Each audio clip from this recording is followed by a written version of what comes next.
that feeds into how you can get a swimmer like Shiwen, who then can swim amazingly well. She, by the way, I don't know whether you have quoted her saying this, she says, "My results come from hard work and training. I would never use banned drugs. The Chinese people have clean hands." And there's quite an interesting theory about John Leonard, who is the executive director of the World Swimming Coaches Association, and he is the one that said history in swimming tells us that when you see something, and he said, I will put quotation marks around this, unbelievable, history tells us that it turns out there was doping involved. That's what John Leonard said. Now, why would John Leonard have been so keen to go on the record and say that? I mean, if you look back, they got in '94. Chinese swimming was unbelievably dominant, and there was a few problems in doping issues. So I think the thing is, when you've been tarnished with a brush, then people are automatically going to say, "Oh, if you're performing well again, I bet you're using substances again." But I mean, if we look at, on track and field, America have had a lot of problems. So every time there's a good performance by an American, do we say, "Oh, it's drugs"?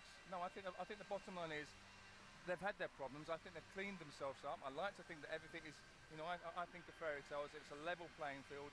They are going to find these good swimmers, but they're always going to, it's like us pointing the finger at Michael Phelps. Michael Phelps is a phenomenal swimmer. Is she China's new Michael Phelps? Why not? But the point I was making about the context of why John Leonard in particular should come out and say what he said. What happened when these Germans were guilty of a doping program? Back then, I think no one said anything. And I think then they wish they'd have spoken up earlier, and something would have been probably done about it in a sense. So I think the Americans wish they'd said something. So maybe he's coming out and saying something now, just so people listen and maybe take note. And maybe if there are problems, which I don't think there are, they make themselves wary of it. I don't know. I think that's what he's saying. But the point that Ian makes there in the studio, Michelle, and that we agree with, you want to believe what you see, you want to share in the joy of it. And Ruta Melituti yesterday, of course, you want to believe that this is an unbelievable performance from a 15-year-old girl from Lithuania who hadn't won a medal in the pool since 1972, I think. And we're not saying...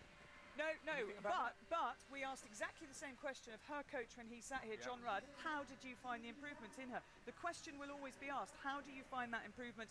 And then you wait and find out what the answer is. But Yu Shiwen will be back in the pool tonight. She's swimming in the 200-metre individual medley final, and she will be up against Hannah Miley. Absolutely.